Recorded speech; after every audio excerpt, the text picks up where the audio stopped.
and welcome back to the Behind the Tea podcast with Rob and Kelly. How's it going, Rob? It's going great. You know why it's going great? Why? Because you know how we always like to start with all the things we've been getting wrong? Mm-hmm. Well, actually, there's not much that we could get wrong this week because the football season's over, so we can't make any bogus NFL predictions. But I just wanted to throw it out there. We got a couple of things right. There were a few things that we predicted. I was going back on some older episodes, and I remember at one point we were saying that it'd be really cool if all the teams at the national level got outfitted in retro outfits. Yes. And look at what happens. I think it goes to show, like, Colin Hodgson is the guy that runs Dynasty. Clearly, he must be listening to us. Mm-hmm. He must have listened to our fashion episode. I think where we so. said that it would be cool. And I love the way they look. In general, I love them. I think it's a cool concept. And I think it's also the 40th anniversary of the Scotties Tournament of Hearts. So it was a little bit of an homage to that. So overall, love them. However, I do have a couple critiques. And one of them, well, the first one is regarding the collar, how they're like kind of popped up. Mm-hmm. I don't know if all of my private school listeners can relate to this. So I went to a private school, so we had to wear a uniform, and part of the uniform, we either had the choice of a polo shirt or like a button-up shirt that had a collar, and it was the style back in the day. I don't know if it still is, but it was cool to like pop the collar, and sometimes too, if you had like two collared shirts underneath or something, just pop them up, or like if you had the sweater too with a collar, you can pop that up. So it was very yeah. And then I guess it had like PTSD of all the teachers working at the school, and it was, you weren't allowed to do that, and they'd be like, miss, put your collar down, miss, put your collar down. And so when I've been seeing them on TV, I have like this natural instinct of wanting to like pull the collar down, but it's not designed that way. Flashbacks. Yeah, the flashbacks. But overall, I think it's really cool. They're really colorful, and the design are just very nice. And I like how they look like actual sweaters. Some of them more than others. I find like Alberta, I don't really notice that it's kind of retro just because they're wearing a dark shade of blue. But like I gotta say it, I love the Ontario jackets. The beige. I never thought I'd say I like the color beige, but I disagree with you. I had a note down here. How it was one of my least. You knew this favorite. was coming. You knew this was coming. Yeah, but it's also I'm not too sure. You agree with go ahead. No, I disagree with you for Ontario. Right. Sorry, but you go ahead. Yeah, I'm going to fight you with this, but I'll let you get the first word in. Okay, first of all, though, before we get into this debate, I'm kind of curious about what the quality of the shirts are. Like, what are they made out of? Because I think the pattern is more has to do with like the printing than the actual material used. Yeah, I think it's still a modern, like, fancy, expensive curling jacket. It's the same style that they've had the last couple of years. It's just with the digital printing, they've made it look old, but it's totally new. But it looks on the TV, it kind of looks like it's trying to mimic like a suede or a velvet look. Yeah, and it's really noticeable on Ontario and the like Manitoba, Northern Ontario, that has that like the ones that are lighter in color, right? Yeah, and so I just don't understand why beige for Ontario. It's because that used to be a long time ago what they wore. Like, if you look at old footage of Russ and Glenn Howard winning the Brier in the 80s, and Ed Werenick, it was some a beige? old 80s curling legends. Yeah, Ontario used to wear beige. So that's the thing. I don't want them to permanently adopt it, but I really like it as an homage in this kind of, in a year where really, like, we've got nothing going on at all. Why not? Although I have to say, my brother agrees with you, because he sent me a message last night saying Ontario looks way better in black. And I just wrote him back saying, oh yeah, well, Randy Ferbey looks way better in beige. Now that you mentioned that it's like an homage to what the color used to be like from back in the 80s, I'm more inclined to accept it. But if you go on the Dynasty Curling's website, they have like the shots of all the jackets, and it doesn't look as beige as it does on TV. It looks more like a really light, really light beige, almost grayish. So I think it would have looked a lot nicer if they used like a light gray as instead of the beige for Ontario. But if you look up the old like footage of on, I think they look pretty similar, which I think is what Mhm. they were going for. So, Yeah. but yeah, and all that to say, it was our idea. You heard it here Yep. first. And so, Colin Hodgson, thank you for listening to us. And now, We so expect we've a got to cut talk of the about profits. royalties. Yeah, we got to talk about royalties. So, we'll be nice. We'll start at maybe, I don't know, 50%. I think that's pretty generous of Mhm. all But, profit. just I guess you can email, your best offer at behindthet.podcast@gmail.com, and we'll go from there. We're open to negotiation. Of course. While we're on the topic of, jackets and fashion, I guess, I have to say my least favorites are surprisingly not New Brunswick, although they are kind of at the bottom there. They're not But great, I got to admit. no, but the Manitoba and Wildcard one, again, I think it has to do with that yellow slash lime. I don't really know what the color is in real life, but on TV it comes off as a little bit like a lime green color. Like a dirty, yeah. Yeah, especially and with that pattern, it just really does not look good. Yeah, it's meant to look like really a bright yellow wool sweater, I guess. And I think they've done a good job of making it look authentic. That's why I don't want this to become an every year kind of thing. I think the Mhm. Manitoba ones look authentic. You look at it from a distance and you think they're wearing a really dirty old sweater. Yeah. But yeah, I get it. It doesn't. It looks. Whereas you look at Alberta, and for me anyway, I can't really even tell that it's sweater style or Saskatchewan. I think the dark. It's all about the darker colors. Yeah, that's it. But like if it was a standalone, okay, it's not too bad. But when you compare it to all the other provinces, it really does not stand out well. No. So, yeah. Well, good thing we're not from those provinces.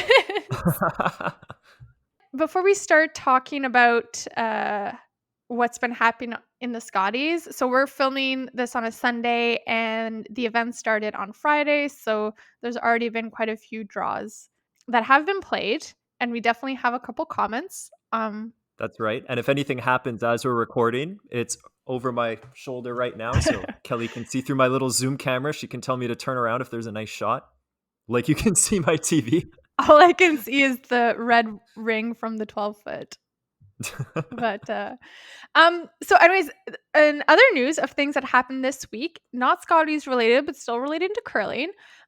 I think we've mentioned in a few episodes how, curling is not very dominant here in Quebec, especially with like the fact that it has to compete with hockey and whatnot.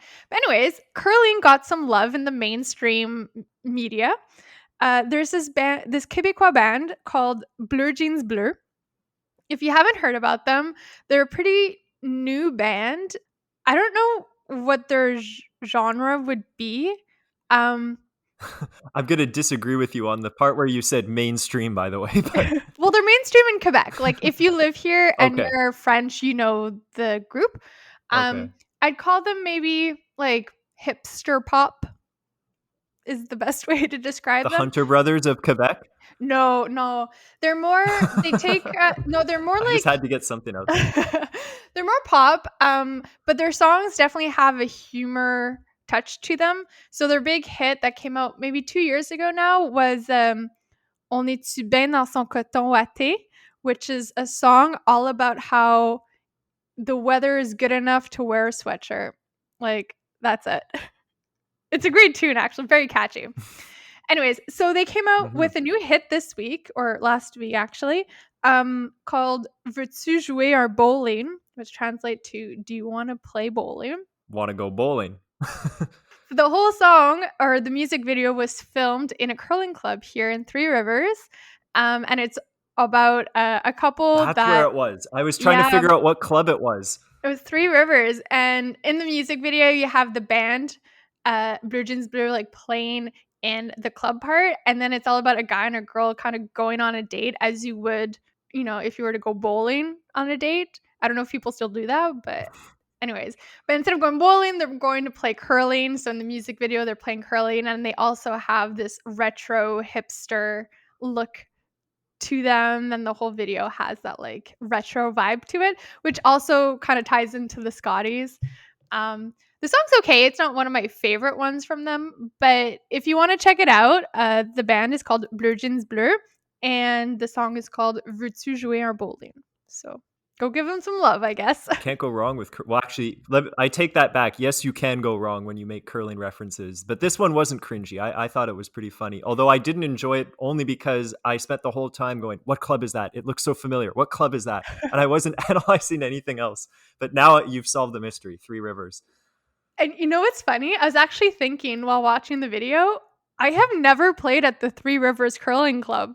Really? There used to be two there, and one of them is gone, unfortunately. Hmm. I've only been there once. That's probably why I was like, I've seen this, but I don't know. I've only ever played one tournament there. So, it's not that far from us. It's only about an hour and a half.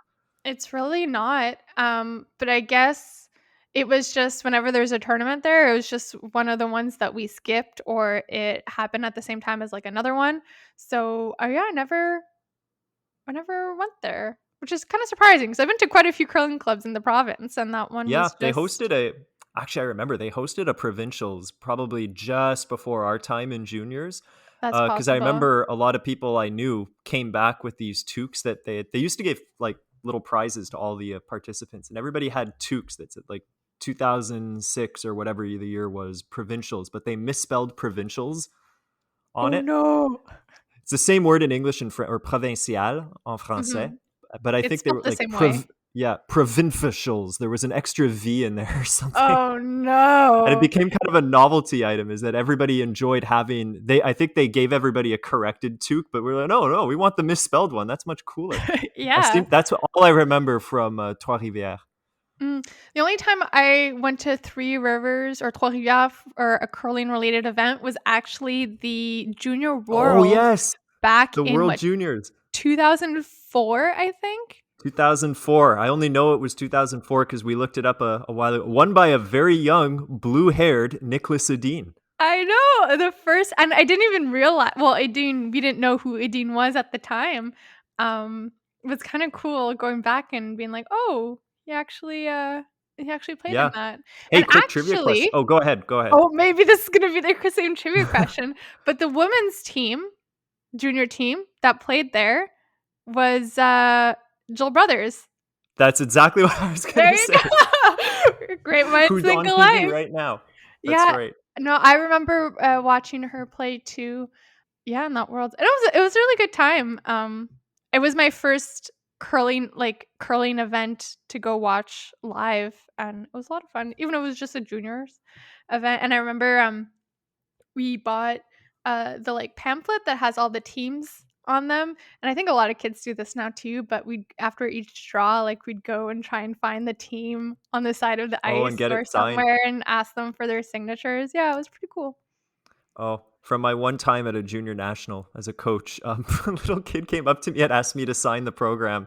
Oh, I was like, I had to try not to laugh. Like, I'm a coach of the last place team, but well, very nice. I signed it but I had to fight back laughter. It was pretty cute. oh. Well, I guess he was trying to collect everyone's And signature. good move on that kid, because I mean, this is before we became the world's most famous podcasters. So that autograph is going to be worth Mhm. a lot of money. Yeah, I hope. You heard it here first. Yeah, hope he's kept that thing in pristine condition. All right, so I guess do you want to just jump into Scotty's talk? Yeah. Oh, just one more thought on that, because the other thing we Yeah. talked about with the curling music video is that they had all these like cool lights and disco curling, we called Oh, it, right. right? Yes. And this has to be a thing. Yes. I mean, it's not that hard to do. You can turn off the light. I've already seen like some clubs paint the 12-foot and 8-foot or 4-foot in like glow in the dark colors. Hmm. And you can put little things on the handles and get out some glow This has to become a thing. Like I really want to try it. Yeah. If disco bowling could be a thing, disco curling can be a thing as well. Exactly. And we've talked about like adjusting curling traditions or how to bring in people to that are maybe not for the first time, like get your feet under Mhm. you before we turn off the lights, but anything that can make it more fun, that's a part of the tradition that I think we can do away with. Like, yeah, let's turn Yeah, up the if lights and anything, see what it's like. yeah, dim For the one thing, we've lights, got excuses if we miss. yeah, dim the lights, add a disco ball in the middle of the ice, add some music, it could be a lot of fun. I remember when, Yeah. back in the day when I was training with my team, we'd have, the club that we were training at had speakers on the ice, so we'd plug in our MP3 player at the time because I remember that. those are the days. That was controversial because my Yeah. team was practicing on the next sheet and we hated your music. Oh, well, your team was stupid. And and yeah, Whoa. we just blast music. I mean, not to the point where we couldn't hear ourselves, but just having music in the background just added some life to the practice session. I well, I liked it. Mhm. So yeah, I'm I not think, just yeah, I think it was a good idea. and even now, like if I go practicing by myself, like I have my headphones on and I'm listening to music, just puts you in the mood and, gets your groove going.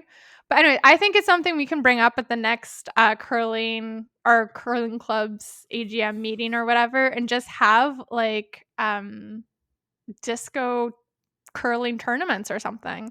Take one of, like, for instance, we usually have a tournament for St. Patrick's Day, like the Shamrock. That's a fun tournament, like, just put that with, like, green Yeah. lights and Irish music playing in the background or something. I don't know, I think it'd Oh, liven that'd be things fun. up. I think it would be a good idea, Yeah. and it's not that much investment, like, a lot of clubs already have like, a sound system. You just have to put part of it on the ice and then buy a couple strobe lights and there you go. Like there's your night. Can't be hard. Mhm. It's got to be doable. For sure. All right, so are you ready to talk about the Scotties now, or do we have anything else Oh, to well, there is go through? that. No, I'm kidding. Let's bring Let's on the go into it. Scotty. So what yeah, go ahead. All right, so I don't know about you. So I've tried to watch a bit. I haven't watched like games in full, but I would like have the game in the background and kind of catch a couple ends here or there.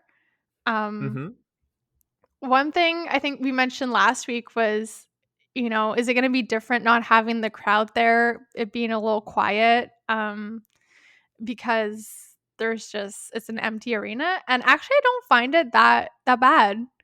I don't know just because usually not to make fun of the sport, but it is a pretty quiet crowd. It only Mhm, erupts when a big shot is made. So I think that's where you notice it. If somebody makes mhm. this great in off, you don't hear anything at all.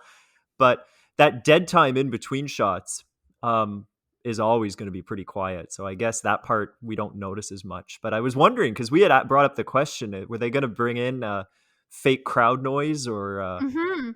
something like that? But no, it's Guess pretty not. quiet. What they have been doing, though, is letting the mics run on a lot longer, for both teams. Because like, before, it's once your shot was done, like, they'd cut off your mic and it'd go to the next team. But now you can tell between shots or even between ends, like, the mics are still on and they've been catching quite a few things. Yeah, I've heard a few swear words. Oh, yeah. Oh, and you definitely notice, a lot more. I don't know if you've heard, but you can tell there's a lot more broom banging and slamming on the ice. Yep, Yeah, that's it. like, I can hear that too. yeah, which would have been cut out before, but now it's all there, which actually I'm totally fine with. Like, I think we've expressed our feelings before as how, like, curlers should be allowed Sorry, to mom. vent their frustrations and whatnot. We just lost a listener and my mom, but Oh, that's yeah. okay. Sorry, mom. Yeah, as long as you don't break the ice, like go Yeah. ahead, break your broom. You're gonna spend another $200 on it. Actually, my favorite part is if you break your broom, you have to keep curling. What you can't bring in an additional one. So if you choose to break it and you play the rest of the game with 3 brooms, I'm like, I Good kind of luck. want to see that. That'd be fun to watch. I have seen it once, not on TV though. Yeah. I But think the brooms these days are quite hard to break though, just because of the material they're using now. There's not that many wooden brooms that's left, why I we would got to say. try. That's why they got to try to break it. uh, but I guess anyways, so what I've seen, a lot of people have been like recording these mic mishaps, if you want to call them that. So poor, and a lot of them have come from Team Alberta. So they've been getting a lot of love on social media because of this. But there was one of them which, and I think every curler can relate during a game, but there was one bit where I guess it was the end of an end, and she was telling the girls that like she really had to go to the bathroom. Yeah, I And heard they that. all caught that. It's like, yep, it's happened to everyone at least once. Now you got to advertise it to the whole world. And then there was another bit that was really cute that I saw recently where, Laura Walker has been like struggling quite a bit with her shot making in the past couple games. And I guess in this draw, uh, she made a couple good shots and whatnot. So again, during the team powwow after one of the ends, she had this like whole thing where she's like, "I'm I'm back, back. baby," yeah. Which is kind of cute. So I hope. I mean, I think it's kind of nice if, and I hope the TSN keeps like showing these little bits. Hopefully, they're not too embarrassing for the players, but I don't know, it adds a little bit of personality to the game, especially now that it's a little more quiet in the arena. Yeah, I like that. And Yeah. I mean, you're getting a mic clipped to you. You know what you're gonna say, even if you're not the feature game, is has a chance to be picked up. So Mhm. you would know to be careful. It's Yeah, shouldn't be a surprise. I say that as somebody who's never been mic'd while curling, but yeah, it's like after a while you kind of forget that you're mic'd up, especially if you're mic'd up all the time, it just becomes, an afterthought or something in the background. that's true. Quick aside, do you remember Curl TV?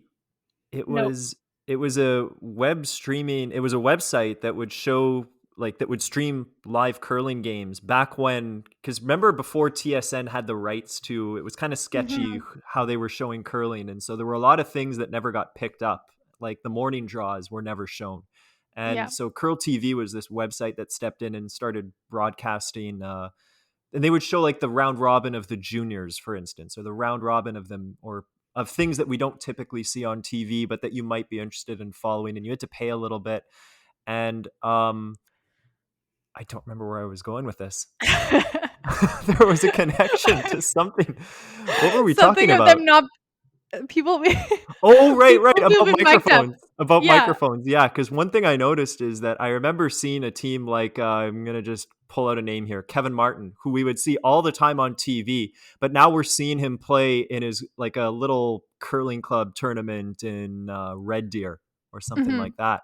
And clearly, and I don't remember, sorry to throw Martin under the bus. I'm sure this is the case for all of these teams that we usually see on TV. They were cursing left and right, because even though they were mic'd and they were being watched, they didn't have the same Briar setup, I think. So they probably didn't have the same mentality that we're on TV, even though they kind of were.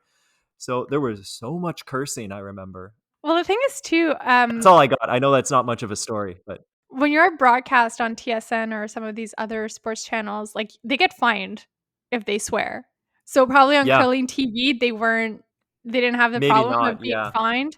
But it makes me you just made me think of, something. Remember back in the day when Heather Nedwin was playing? Yes. She And had a mic mishap. she did, and she came up with the best swear word that I've never heard this word before, but she said shitballs after a shot, and that kind of got trending for a while. 'Cause I remember that. I think she got in trouble for that, I think so, but at the but I same seem time, to remember. it's not a full swear word, so it was Yeah. kind of funny.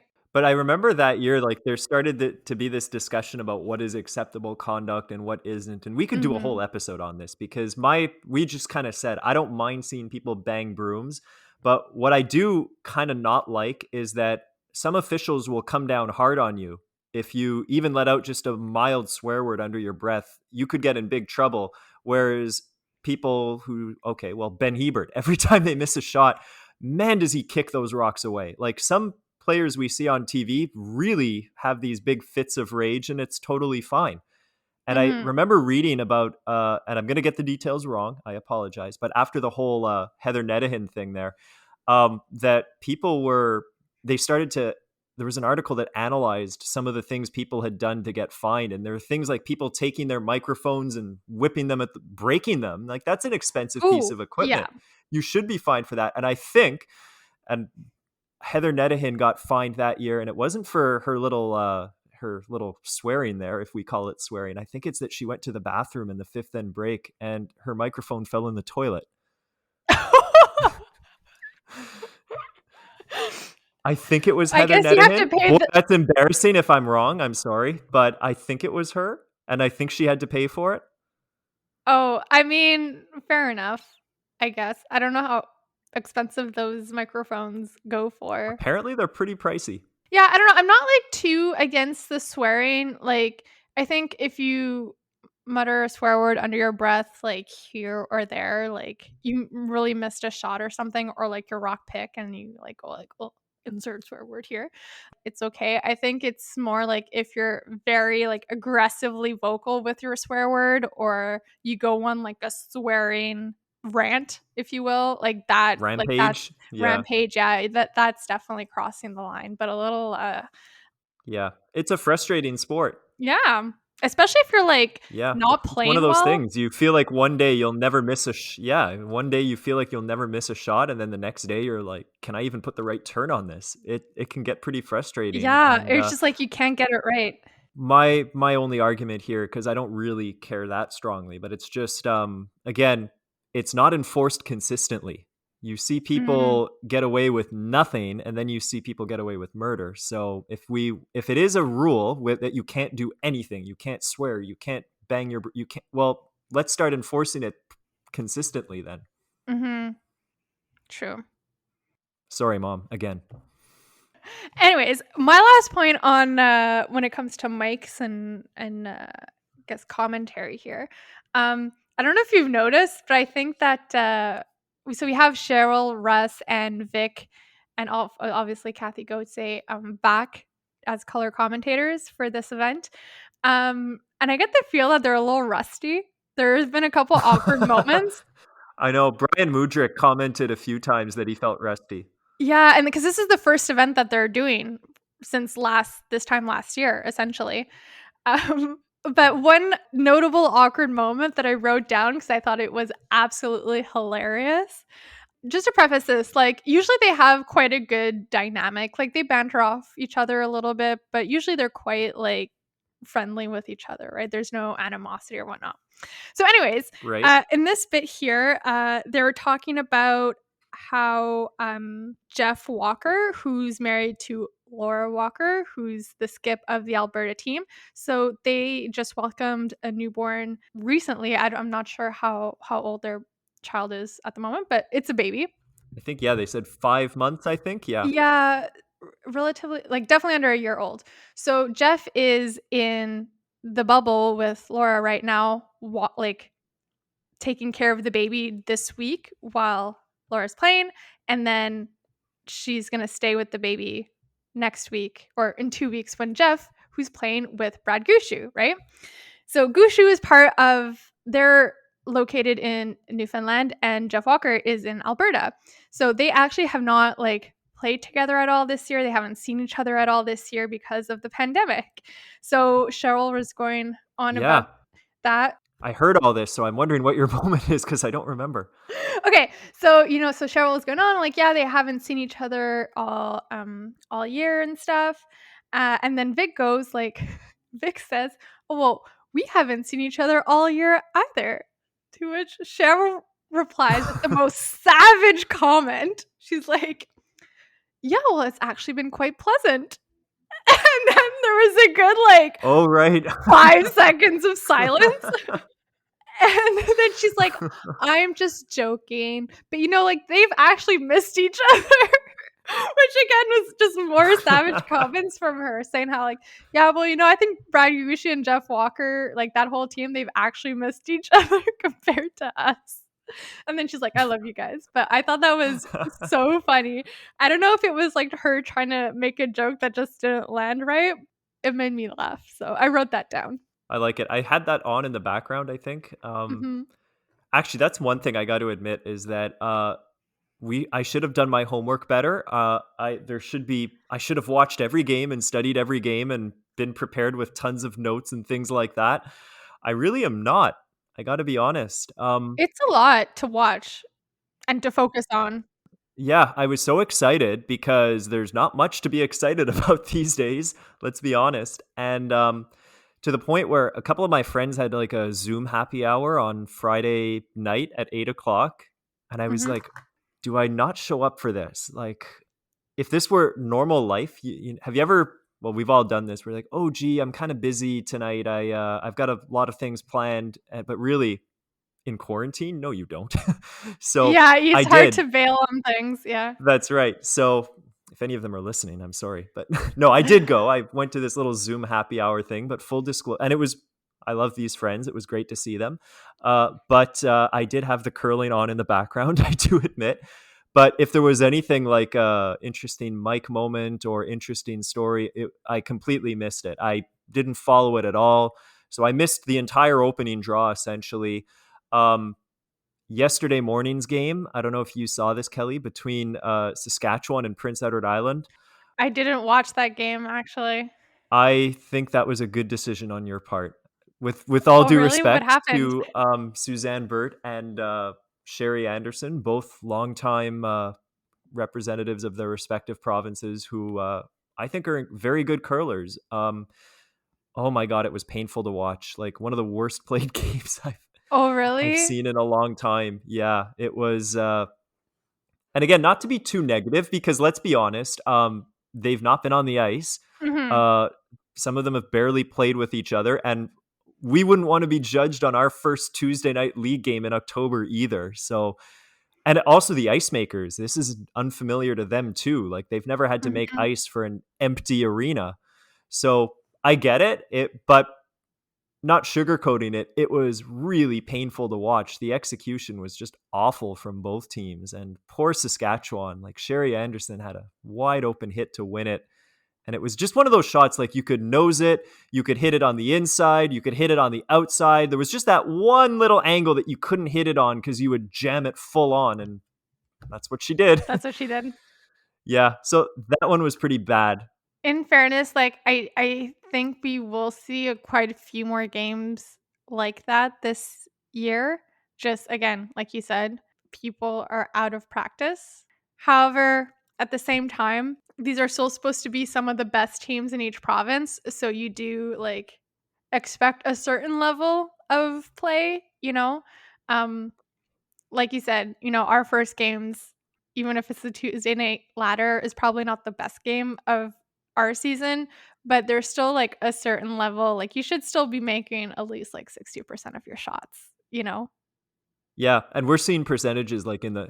I sent you a picture of like Jocelyn Peterman on Oh, TV last night. She was 39% or something halfway through, but that was an awful game from Jennifer Jones last night too. do you wanna go into this game? Because I watched part of that one too. And when I say part of it, so this is how I watch curling. I have it on TV. I usually watch or I focus on the first 2 ends or so, then I kinda zone out and do something else while having it in the background, and then I come back around, like, end 8 or 9 to, like, watch it, just depending Not how. gonna lie, I'm pretty similar. Yeah, so that's what happened with the Jones game. I watched the first couple ends, kinda zoned out because it was a really bad performance on Jones' team. Like you said, Peterman was in the 50, but even Jones like, the whole team, after 5 ends, they were curling 56%.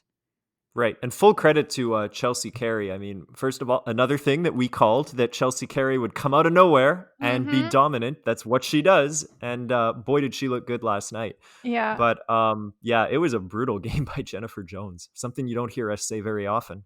No, and she was even getting herself in situations that were just not pretty, and she had to make a really good shot to save the end, essentially, Hmm. and didn't. But you know what? One thought I had on Jennifer Jones last night, which is that I'll be honest, I don't really cheer for her because in my mind, you've won 6 titles already. It will mean more to have somebody else win. But one thing I'll always respect her for is that I hate these up and down ends of we're just going to blank everything. And Yeah. to me, it's kind of I mean, I get it that if you're not as good a team, it's how you stay in a game and you shorten the game. But I kind of love the fact that Jennifer's like, well, I'm not doing this. She just loads it up and goes for it. So when it doesn't go well, like last night, she really gets burned. But that's something that I'll always respect about her is that I'm just going to go for it. I know nothing but offense. And I guess I think more teams would be better if they emulated that. Yeah, I think that's why she's been so successful, and we've seen this too. I hate it, like, okay, not gonna throw our province under the bus, but a lot of the teams do play a more defensive game, and yeah, you're good in Quebec if you play a defensive game, if you can make your hits, because everyone else plays that like that, but, like, they get destroyed in more national type tournaments because everyone else is aggressive, and, like, I think at the end of the day, an aggressive team is always gonna beat out a defensive team over a span of, like, if you take Overall, yeah, a long yeah, period like, of not time. just one game, it could go either way, but I think if you were to have a defensive team playing against an aggressive team over the span of a season or more, like, I think the aggressive team is gonna come out winning, and we've seen that with Jones. A lot of the men's teams that are very successful are not afraid to play aggressive ends. So, yeah, I have to respect, Jones. Yeah. But I had another thought while watching that game last night. So last week you had asked me who, is the greatest female curler of all time, Oh, and right. Yeah. I think I'm gonna put another name in the running here, but I think Caitlin Laws is gonna go down as one of the Chelsea best. Carey. Oh, No, please. No, I think Caitlin Laws, she's still pretty young, and I think she has a lot more years to go in curling. But if you look at her track record now, like she's won 2 junior national championships. So she's won a bronze and a silver at the Worlds. She's won how many Scotties tournaments already? She has an Olympic gold medal. She has a gold medal for doubles, mixed doubles. She skipped her junior you team. know, Now she's third. I think once Jones retires, Caitlin Laws is going to take over as skip, I think. Or I wouldn't be surprised if she does. I think so. Or And she'll eventually become a skip. yeah, and she skipped before when Jones wasn't able to play. So I Hmm. call it. I give it we can reevaluate this in 10 years, but I think she will go down as one of the best female curlers in Canada, if not probably one of the most successful ones. I think the only thing, I could be wrong here, but I think she only has 2 Tournament of Hearts titles, which Rob, that's still really good. I know, but we're comparing her against 6. Like 6 is the benchmark to beat. So winning She okay, but 4 is yeah, but I'm saying she's not done yet. Like, Jones is no, nearing of the end course of her not. Yeah, I mean career. Jones isn't even done yet, and she's quite a bit Yeah. older. So I'm just because I know you said she's won many times, and I was just like, wait a minute, actually, it's because she got an Olympic gold before she had a Tournament of Hearts. So Mhm. right, she came into the Jones dynasty on like the later side of them. A lot of the Jones titles came with Kathy Overton, is what I mean. Mhm. But Yeah. oh, of course, like it's certainly a prediction I agree with. So on season 10 of Behind the Tee, we'll Well, bring that up. yeah. I mean, who knows? Maybe she'll decide, like, I've done my all I wanna do in curling and retire younger, which fair enough, if that's the case, Yeah, but I think she definitely has, a lot more years to come, and, we'll see what happens. But yeah, anyways, all that to say that, I think you had Jones as one of the top 3 for the playoffs? A playoff spot, I or did you kick her I off? don't even remember. I don't remember. I mean I got to be honest. Like I was part kidding with Chelsea Carey, but I'm really not. She, Actually, no, you replaced Carey with Einerson, and you have Jones set to win. Or no, Homan to win, sorry. okay. Yeah. I was just gonna say, it's still really early on, like, we're Sunday here, this is the 3rd day. The playoffs don't start till essentially the end of next week, so there's Right. a And the lot of only things can happen from That's now right. until And the then. only game that's been between 2 actual real contenders has been Canada, or no, not Canada. Jones versus Chelsea Carey, and Mhm.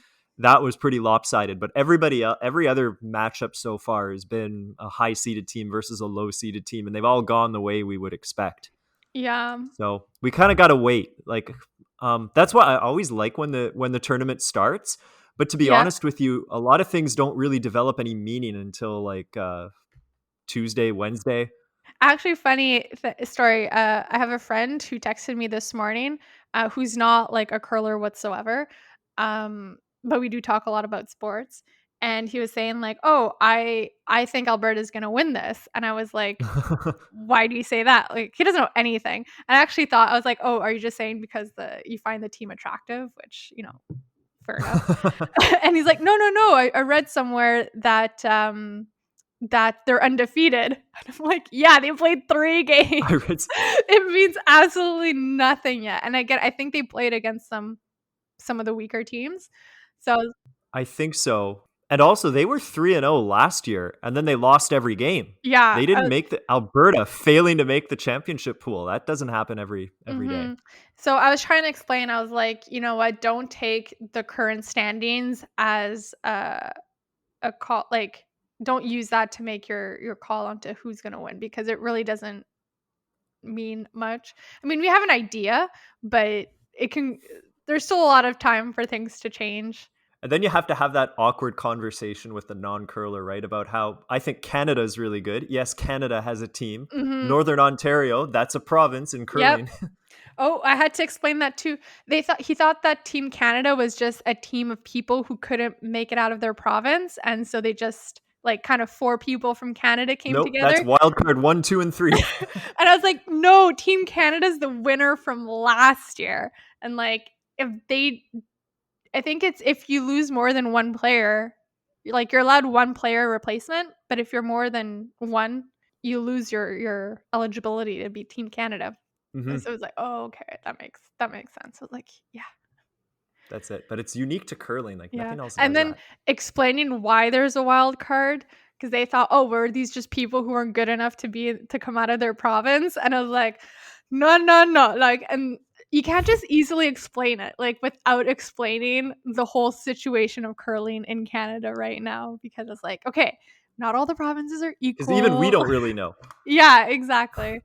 So Although I did find out one thing. what? Yeah, or sorry, I did find out one thing, and it's that we were commenting when we were running through the teams a couple of weeks ago about so why is this team seated so high? Like I think it really came up in the men. Not that Brad Jacobs is no good, but he's ranked number 1. I was thinking, shouldn't it be Brad Gushu, the defending champion? But it's all on Yeah, the CRTS points thing. So all okay. those little tournaments that they were playing before the pandemic that we don't really actively follow, that's how they've decided these rankings and how these wildcard teams have gotten in. Because with all due respect to the some of the wildcard teams I'm seeing this year, I can think of other women's teams I've seen before that might have fared a little bit better, but these are the 2 highest on or 3 Yeah. highest on the points.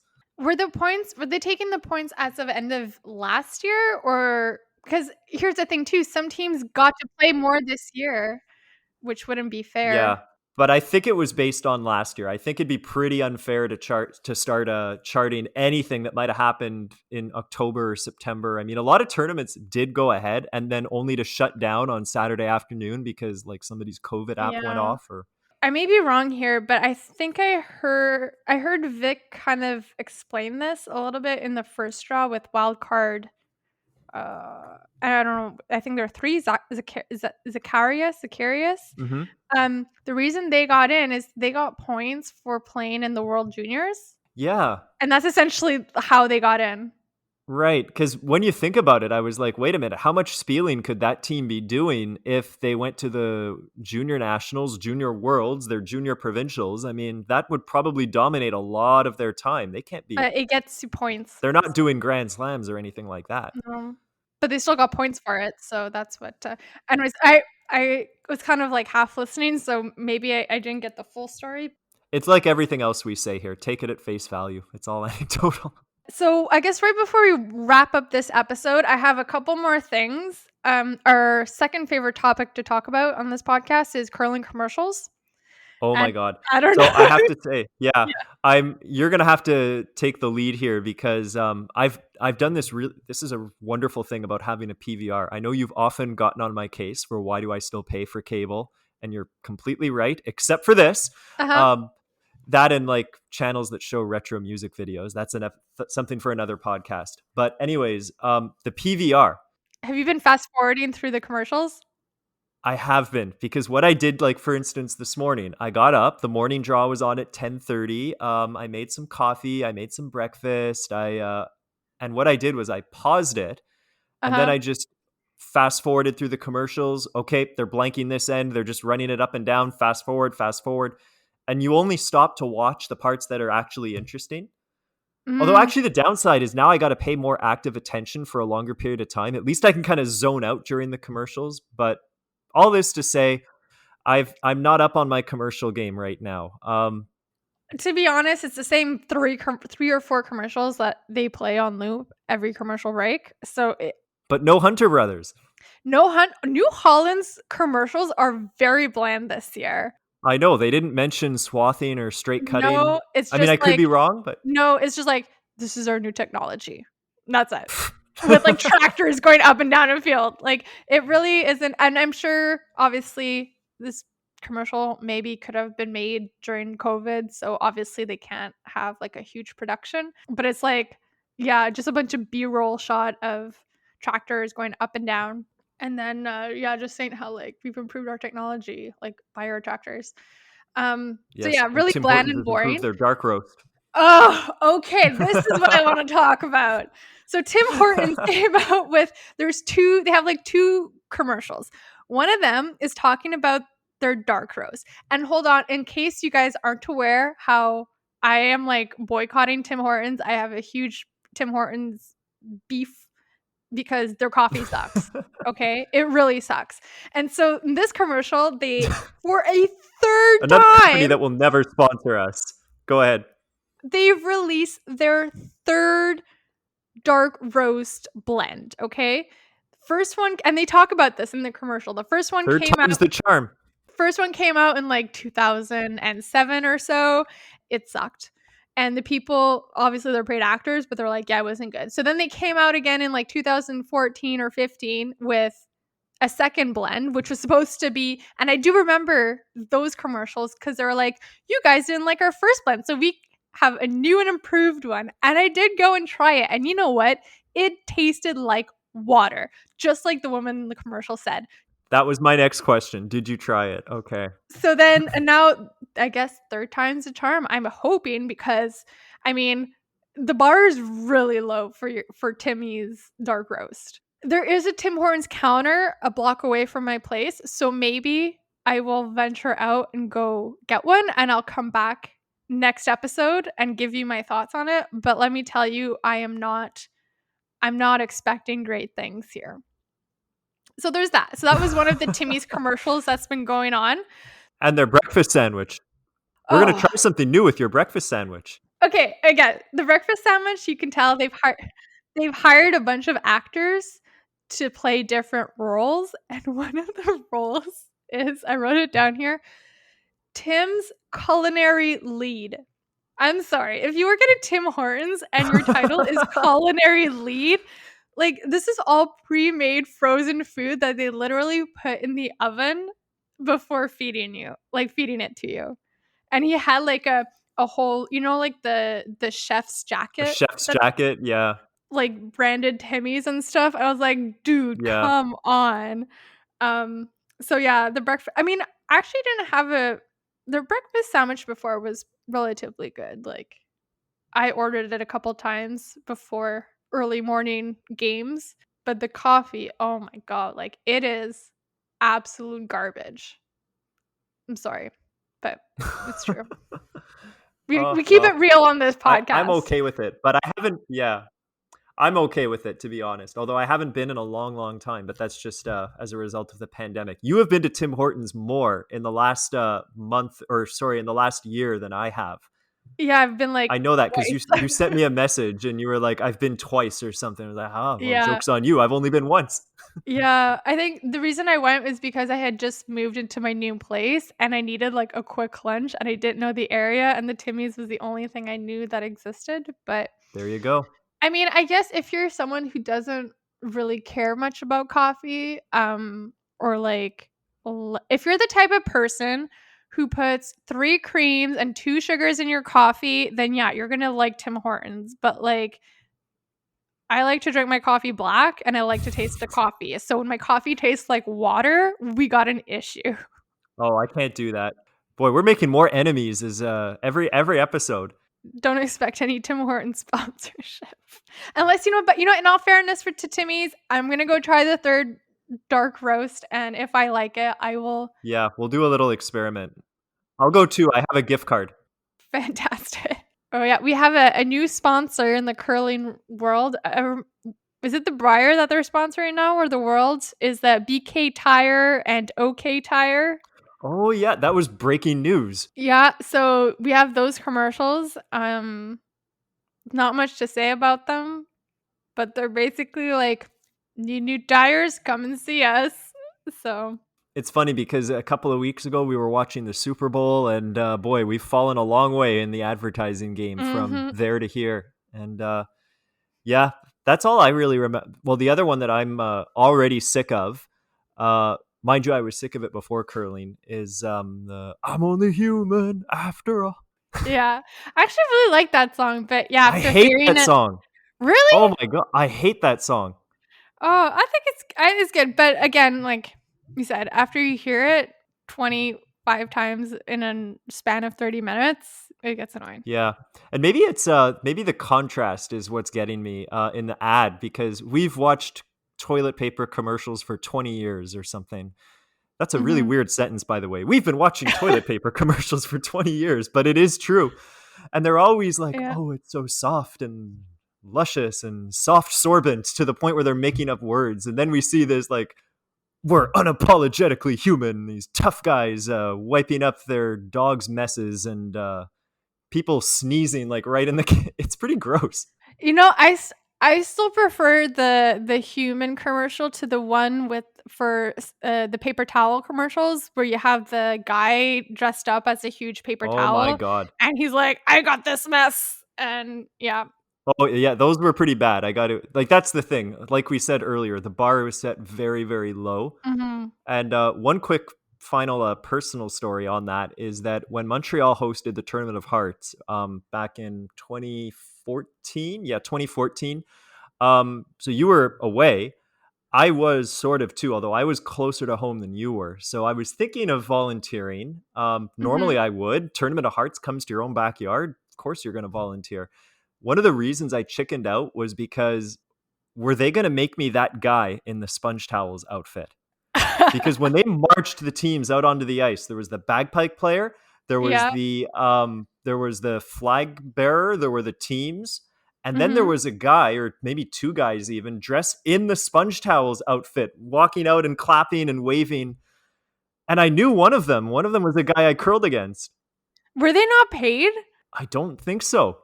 Like, I think a mascot is an actual, I don't wanna say profession, but it's like a job. It's especially for, like, big tournaments and stuff like that. So I would see that more as like, give the guy some compensation as opposed to the They person should. who sits next to the scoreboard and puts the score up after every end, you know? And the funny thing is that, like, I would, if they told me, like, "We'd like you to be a mascot," I would say, "Okay," because the funny thing is no one's gonna recognize me unless I'm a freaking sponge towel where my face is exposed.